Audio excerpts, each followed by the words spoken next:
Welcome to another episode of the Spotlight Podcast.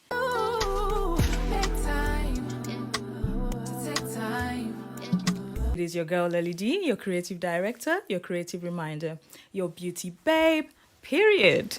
I have with me today a really special guest. She's a good friend. She's a business analyst, entrepreneur, mompreneur. She's got 3 beautiful daughters. She's a music minister of God. She helps people start their business. So if you're struggling with your business, it is no one else but Mrs. Doris Setima Benebo. Hi. Thank you for having me.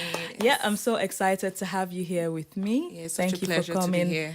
Yeah, I've been longing this time with you. I know we have done videos together, but not on the Spotlight podcast. And you're one of the people that really inspired me to really start this journey. I want you to just tell us a bit about yourself, because a lot of people want to know who this beautiful lady is. So just tell us anything you want us to know. Okay, so you have a huge summary of who I am. My name is Doris. I like to know my name. My name is Doris. I am a mom of 3 girls. I'm in my 40s. I'm enjoying being in my 40s. I have 10 siblings. Oh, wow. I'm That Nigerian. is I'm Nigerian. I'm the 3rd born of my mom. I'm a Christian. I love God. I love things of God. I am not fully a business person. I like corporate more than business, but I'm also good in supporting people with their businesses. I love to cook.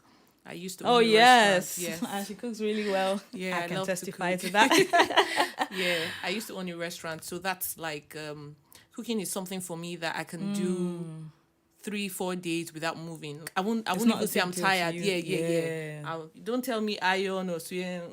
You see, cooking. Everybody has their strengths and what they that's like my to strength. do. So yeah, that's lovely. basically majority about me. How do you cope managing work, skill, ministry, motherhood? It must be not an easy journey. So how do you do it all? For ministry and for singing, I think when you love doing something, it comes with ease. Motherhood doesn't come with ease because you are constantly thinking of the next thing to do for your children. Exactly. But so if I say with making sure I'm available for church, for the choir, or for any responsibility I've been given, it comes with ease, and I guess with the help of the Holy Spirit. So I just try to think ahead, plan ahead. My girls are quite independent, so they don't have to rely so much on me to do a lot of things. What I do mainly is at the start of my day, I know, okay, this is what I need to get done. Make sure that I finish whatever before a certain time. Now, for moms who have younger kids, I think it's difficult, especially if they're abroad. So I don't even know how they're coping or how they're able to manage that, because I cannot imagine myself doing that at this time. Like when children can't comprehend what you want them to do at some understand? It Because really it's tough. I think it's a lot of mental stress, and I give it to new moms and however you guys are pulling it through. But I think it's just take one day at a time.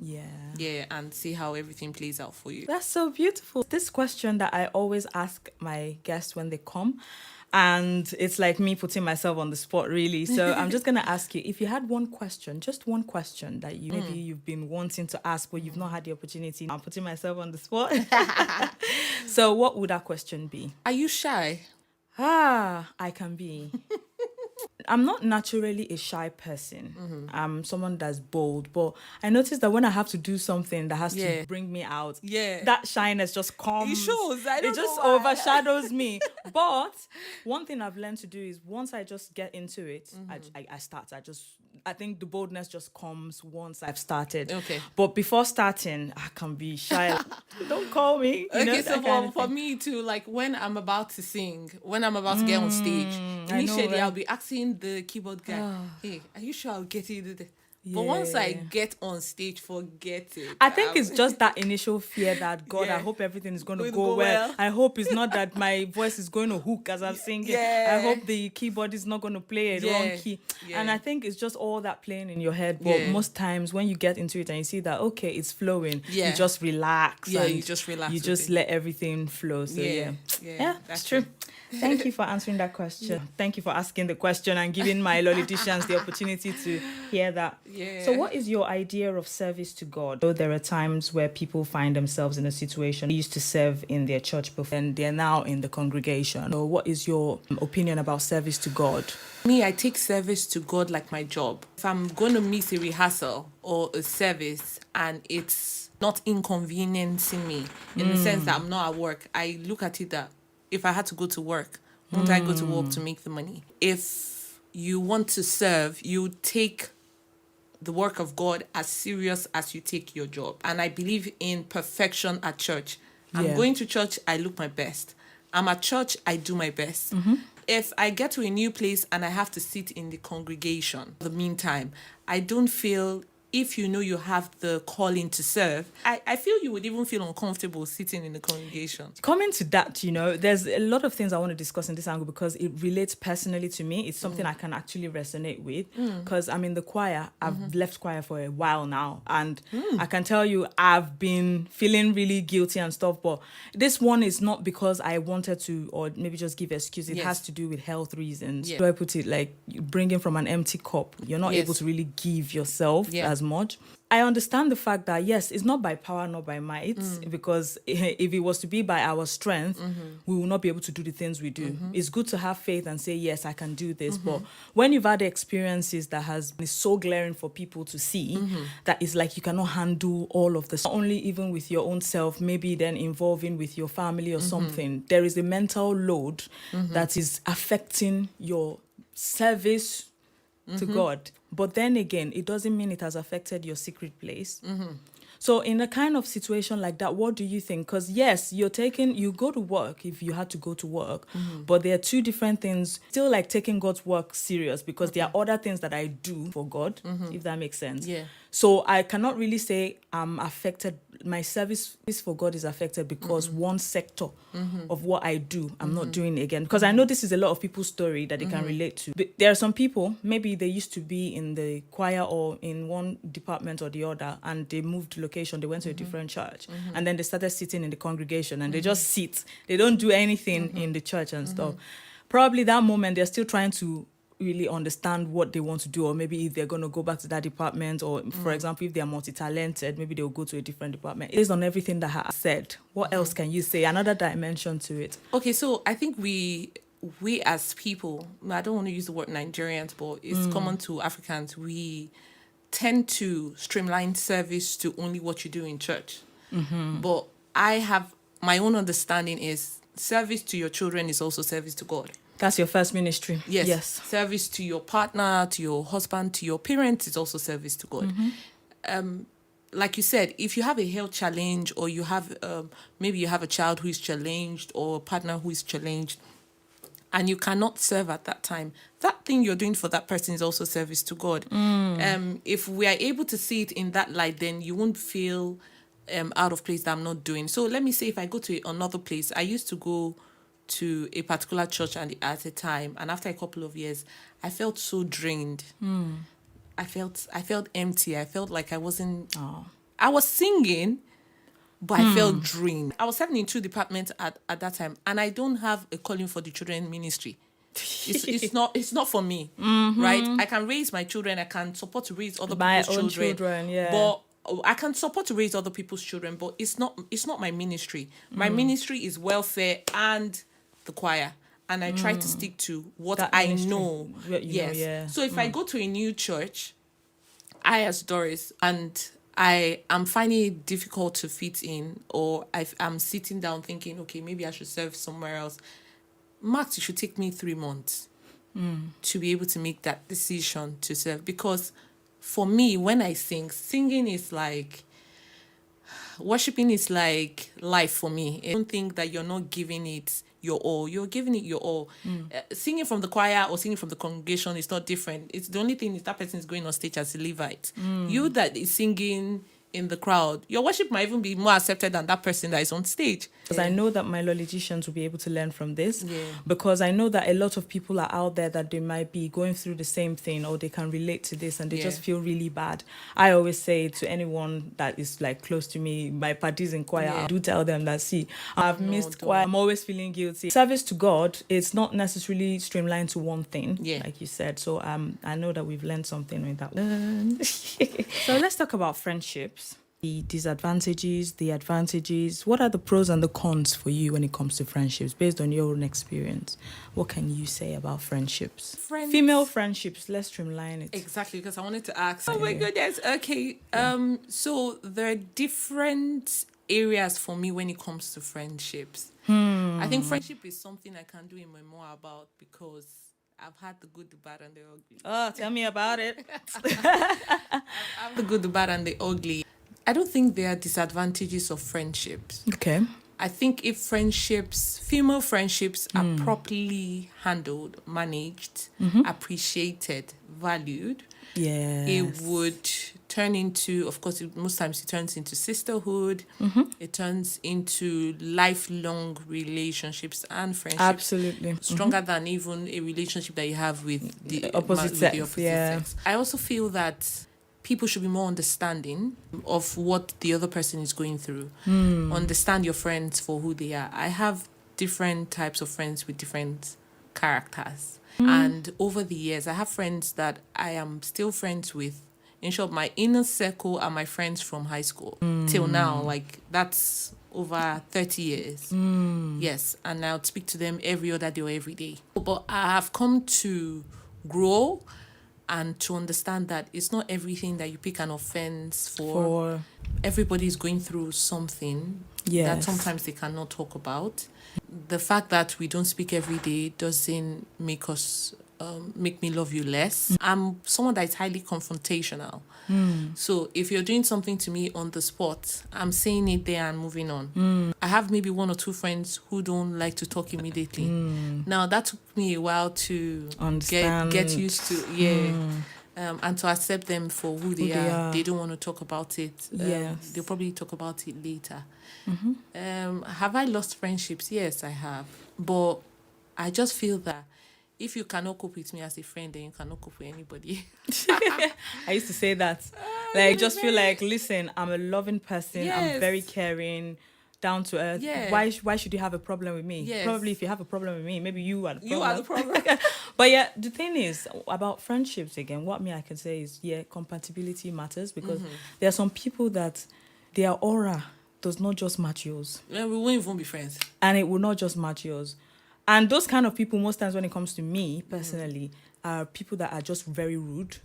People that don't have regards for people. There's some people, they don't have regards for anybody. Won't even be friends. They don't have respect for anybody. So we cannot vibe because I'm not that kind of person.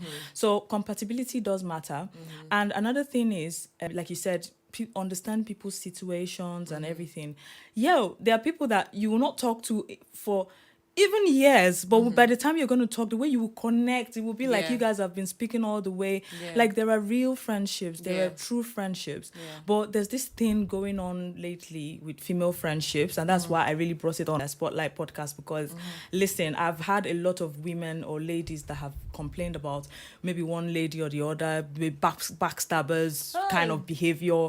You go and tell this one bad thing about what this other person did. You go and maybe you are three friends. Then let's name them A, B, and C. And then A goes to tell C bad things about B. B goes to tell C bad things about A. That kind of snitch behavior, it has broken a lot of friendships. I've experienced it before, personally, but that was like when I was in uni. And trust me, that friendship could not thrive. No. And I've had people that from uni days, like, they are my OG, but I'm not someone that really has a lot of friends. And I know that there are people, Lollydishians that are watching me right now that can relate to that. They don't have a lot of friends because they are even scared because, it's like you're giving trust. If you want to be someone's friend, sometimes you want to open up to that friend and stuff, and then you're being vulnerable around that person. So imagine you've been vulnerable around that person, and that person now goes behind your back and starts announcing what you told them in private. You see what I mean? So they will now be scared to say, I think you have something to say. Let me just allow you say. I'm going to say a story that I think I'm going to add to my memoir when I want to do it. I'm going to say, so I think female friendships hurt the most than male friendships. I'm telling you, that heartbreak. Yes.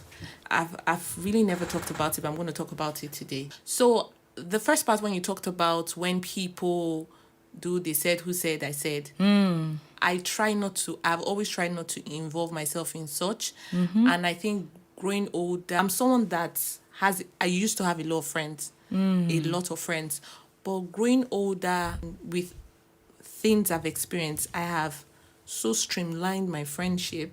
Very important. I can count my friends. Now, I had a friend who had been one of my best friends for over 25 years. Wow.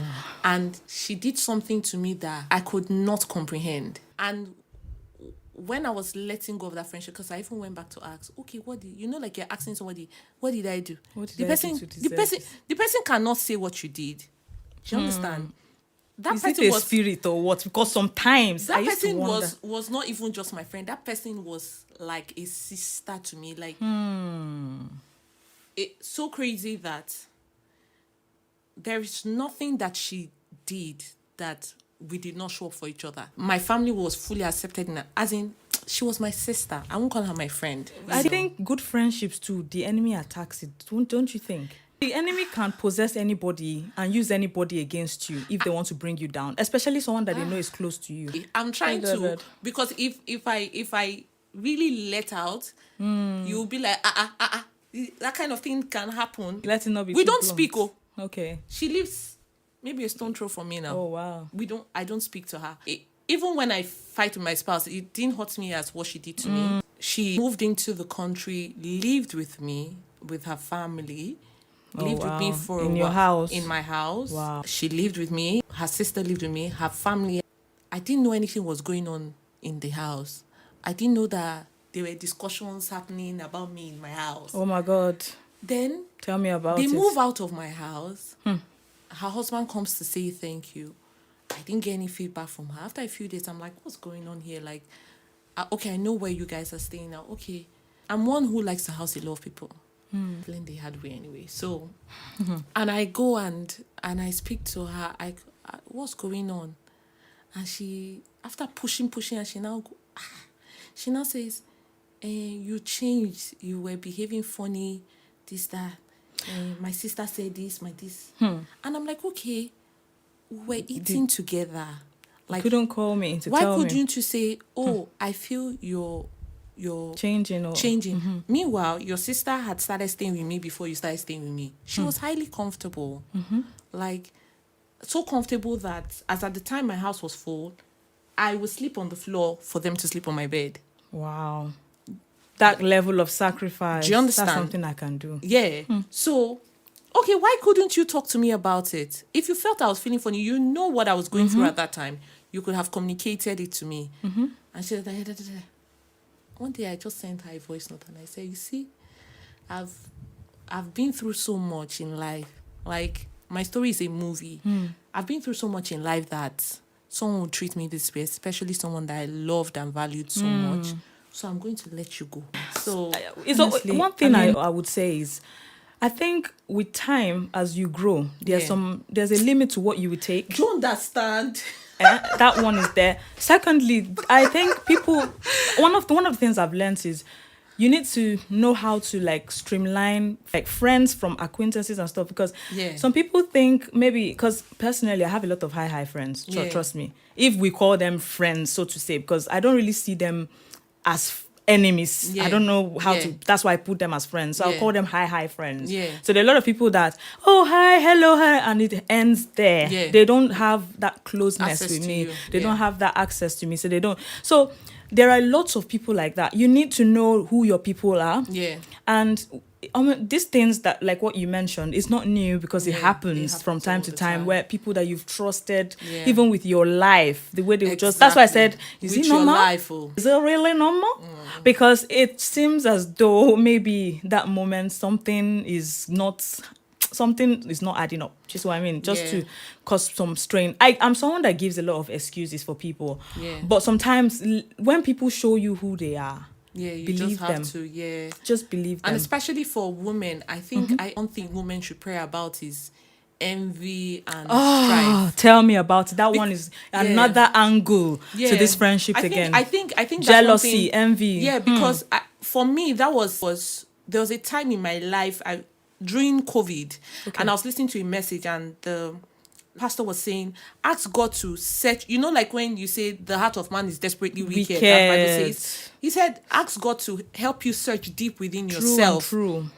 Yeah. And those things that you don't know that you have, let God reveal it to you. So I was praying at that time. I think I was on a fast, and I was asking God, is there anything that I cannot see that I've not like they say, noticed. When someone is rich, that's when you know who the person is. So, and that's when you know the true character of the person. So I was asking God, is there anything that I have not, I don't know about myself that is in me? Can you reveal it to me? At that time, my friend came to tell me that maybe a few days after, she came and she was like, somebody gave me 500,000.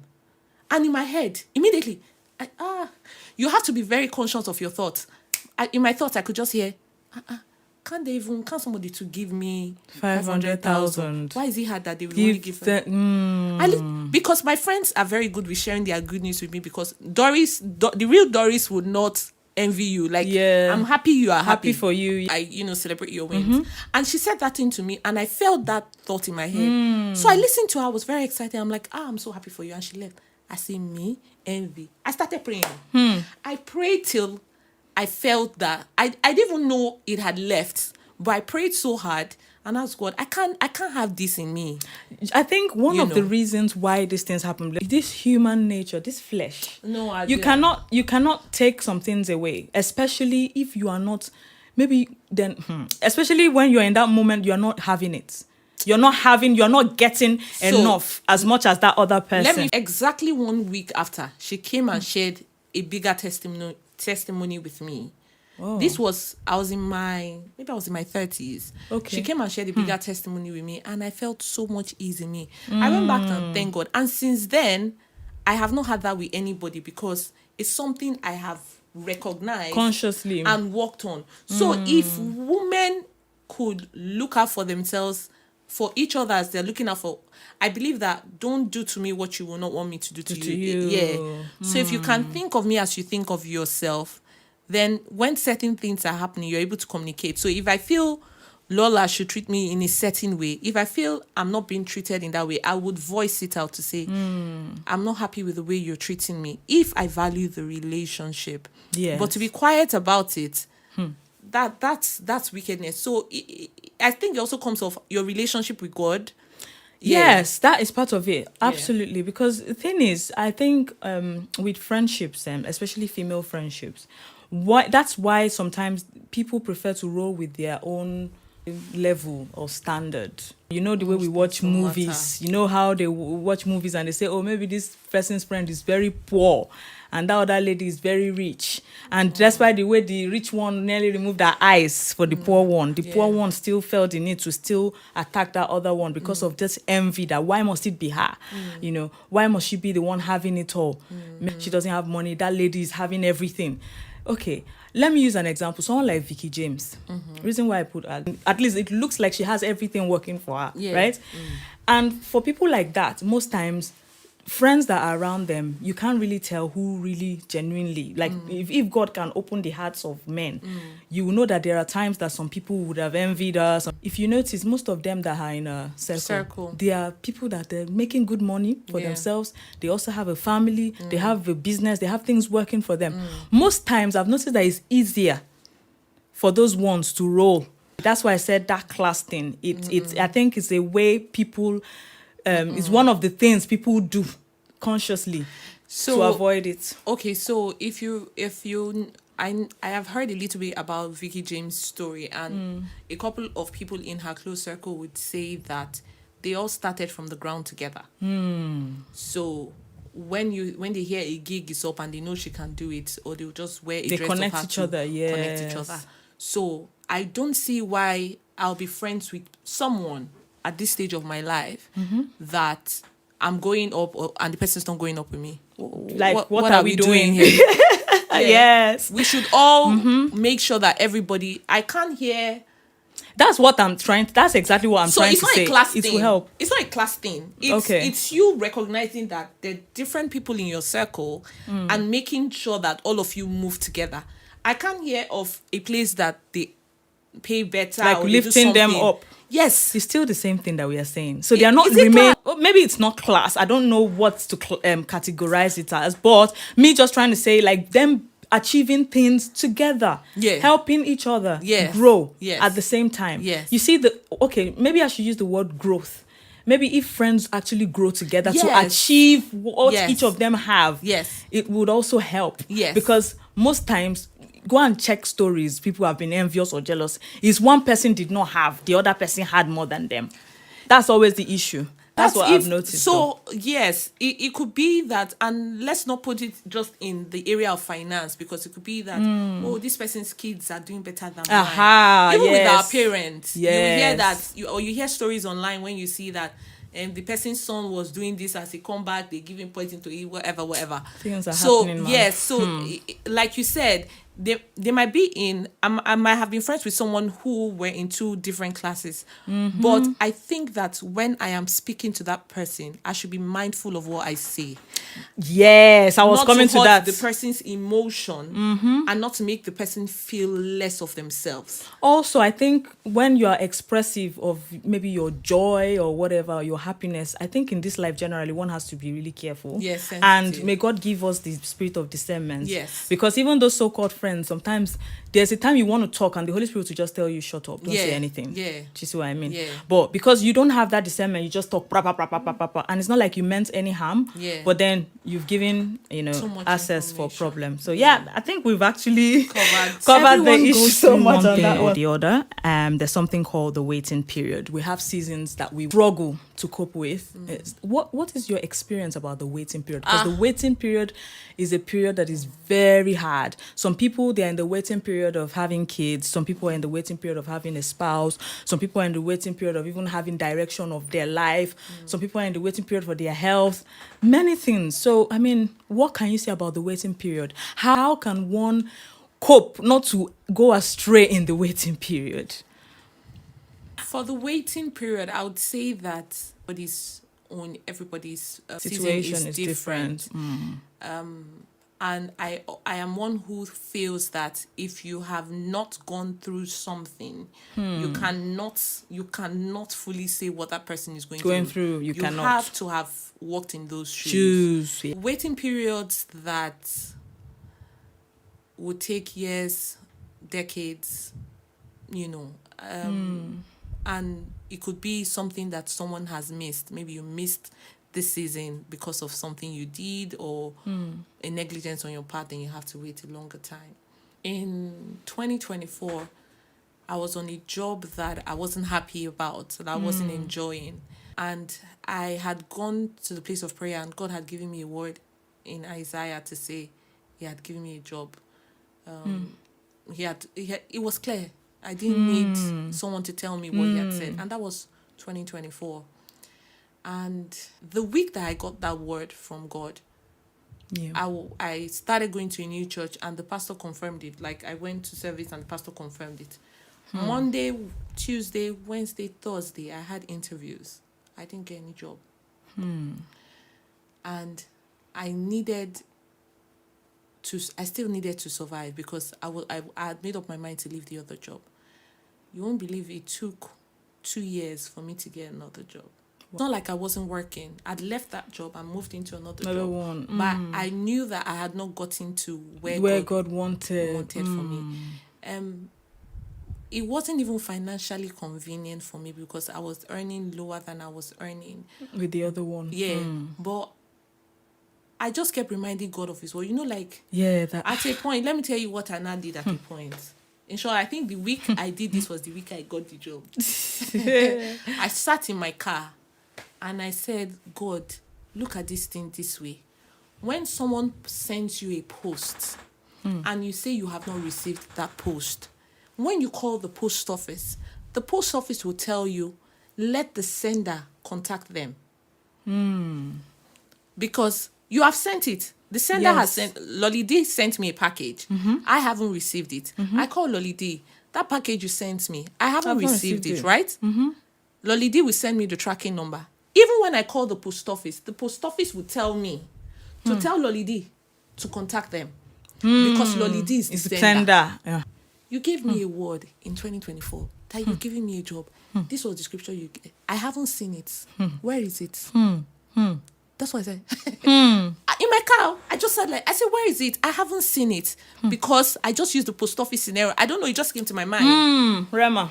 Yeah. And I said, if you said something, let me see it. You will call you. I said you should call the post office.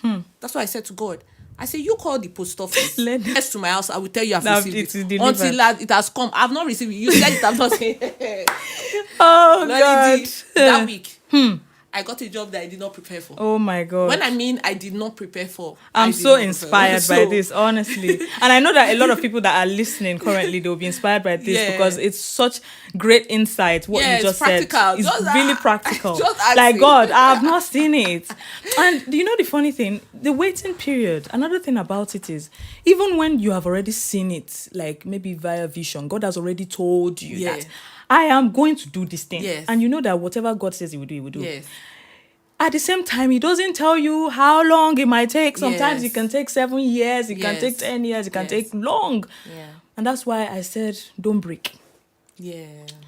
At the end of the day, It's not do not break. It is not easy, but don't break. Because, like they say, the person that dies, lying lose. Do you see what I mean?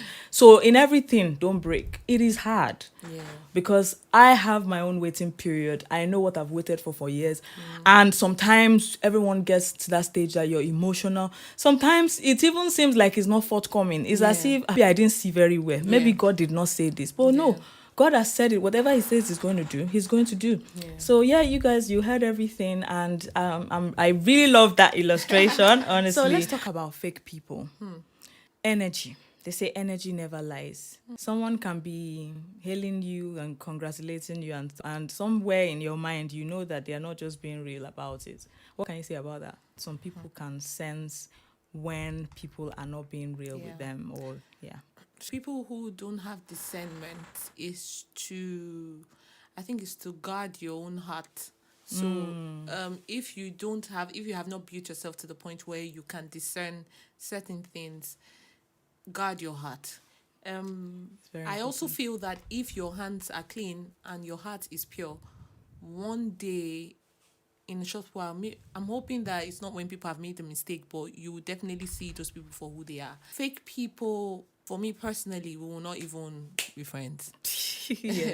I will not even be in the same space. Exactly. So but if you happen to have a lot of people around, if you have God in you, God will guide you. God should be able to guide you. Exactly. You can discern how to manage those people. There are also people that are even close to you that are fake in some areas. So I think when you're a friend with someone and there's a certain way the person takes information. Now I know some people that don't like to be corrected. Yeah, there are some people like that. There are some people like that they don't like you don't like you to tell them that know what you're doing is wrong. They're still my friends, but when it gets to that point, it's not like I'm being fake, but since you don't want to be corrected, do whatever you want to learn from it. When you finish learning, you come back. That doesn't mean I'm fake. Like maybe you can't learn the hard way. Go learn the hard way. Since you don't want to take correction. So I think it's just also if you don't have discernment and if the person is fake or you'll probably figure it out the wrong way. And I hope it doesn't get to that point for anyone. Yeah. Fake people are real. I know that contrast there, but fake people are real. It's all boils down to discernment, just like you mentioned. You have to get to the stage where God will guide you on the people that you call friends, or the people that you even bring around you, or the people that you reveal important aspects of your life to, so that you don't regret doing it at the end of the day. You know this phrase, children of nowadays, because these children in this generation, they are so different from our time and even our fathers and mothers' time. Yeah. You tell them something and it seems like you need to repeat yourself over and over, especially the little ones. I don't know if you've had people that would maybe have told you, maybe you have friends that have little ones, that you've told them. Personally, sometimes I will shout before they would actually do some things they need to do. Yeah. So in this whole like children of nowadays thing that we're doing, like, I know we've spoken about raising godly children, things that we need to do or consider and stuff. But physically, how do you think mothers and fathers can build a relationship with their children and also enable them to listen more? Because this generation, clearly, they don't like to listen. They have a mind of their own. Yeah. That's the problem. I don't know if it's a problem. It can be to an advantage, but sometimes it's a problem. Yeah. So, when we say children of nowadays, there has always been that phrase, children of nowadays, because even in our times, and if we want to look deeply, in our days, we didn't really have a relationship with our parents. Because our parents, most houses were communities. That's right. Everybody raised your child. So if I go out and play with my neighbor's child, my neighbor's mom might spank me for doing something wrong. She doesn't wait to take permission from my mom. Before, yes, the community raising you. Yes, and then our parents were also very busy. That's the truth. Our parents used to work, and for those who didn't work, or maybe you had your mom at home, she was probably doing something. Don't bother me. They didn't teach me period. Neither did they teach me sex. Like, they don't do this. Like, and these days, it's more like they're telling parents from a young age, you should even teach these children about things like sex. I think because we're now in the age of social media, internet, AI, and you hear some kids are going to AI to get information. So I'm going to remove the spiritual part of this out of all. Yes. It's the information your children have access to. I am a high believer of what the Prime Minister did recently to say children should not. I am as well. Yeah, even for me, I've told my children, you can't have access to anything social media till you're 16. You will not fix your nails, because even in primary schools now, people fix nails, fix lashes, wear makeup. Yes. You won't do that in my house. When you get to 16, you can fix your nails. Have a relationship with them. Tell them, yes, they don't listen sometimes, but let them know what's happening in the house. Let them know what the issues are. Let them know what you can afford. Don't go out of... I'm not saying you shouldn't give them the basics, but try not to overdo it. Yeah, don't over. Give them an open room to be able to talk to you. They get back from school, and me, I would usually ask, oh, how was your day? And have a conversation. I usually gist them about my day. So try to make that a habit, because even when I don't ask, they're coming to tell me, Mommy, this happened today. Watch your children's friends. Watch who comes into your home. Very, very important. Yes, because they will definitely meet people, different kinds of people, from different backgrounds, learning other things as well. Yes. So watch who they interact with. Also, try to make them have a reading culture. So, like, I enrolled my girls recently in a reading culture. Will I call it a club? Yeah, let me not call it. Yeah, but is it in it's school? Online. No, it's online. Okay. It's Christian, but they read all types of books. Like in chores and all those things, how you manage it, you just keep pushing. You keep trying. Just keep trying them with little stuffs, and they would pick up at the end of the day. Yeah. The only thing I want to add to that is, yes, having a relationship with them, sitting them down to talk to them would make them easily be able to have access to and freedom to be able to speak their minds, because that's one thing we lacked in our times. Our parents were not, they created more fear, so we'll be running away. So that one won't even help them. So I believe if you're a parent, you have young children and you're struggling with them listening, I think you can call them, and speak to them and tell them what they're doing wrong and all of that. Conversation sometimes also helps them. Then you be praying as well. While growing up. So let's even remove the part of prayer from it, because you shouldn't pray for your children. But I'm also saying that there is a way of life. It's just how the Bible tell you that you live by the law. You have to do what the law says. Sometimes your doings, you have to look at it. It's not just prayer. Yeah. Like prayer without works is dead. Exactly. For me, while growing up, when we hear my dad's horn, everybody has... Same here. Yeah. It's when I grew older that I started having a relationship with them. When I had even gotten married, we used to talk, but I don't remember going to go and sit down to say, oh, Dad, this happened. But my children will hear my horn now. Not my horn anyway. We hear me driving, and everybody's at the door. Yes. That shows you're doing something change right. the narrative there. So if you're a dad or a mom that your children don't see you as approachable, please try to fix it, because you don't want those children giving you headache in old age. We'll all suffer it at the end of the day. Yeah. Thank you guys for listening so far, so good. Thank you. We finished with the questions, but there is something lovely we always do on the show. So I'm going to present a little something. There's something we do on this show, and it's a thing. So we would present this gift to you from the Spotlight Thank team. you so much. Thank you for coming to the podcast with Lolly D. We appreciate you. Spotlight. Thank you so much. I really do appreciate this gift. Thank you. Thank you so much. So the next thing on the show is for you to sing a little something for us. Yeah, because everyone that comes on the show must sing. So you cannot avoid it. So yeah, you can go ahead and sing for us. And I can join you, so don't worry. Okay, hallelujah. Amen. With lifted hands, we worship you. With lifted hands, we worship you. We bow before you. We honor you with lifted hands. We worship you. We bow before you. We bow before you, and we honor you.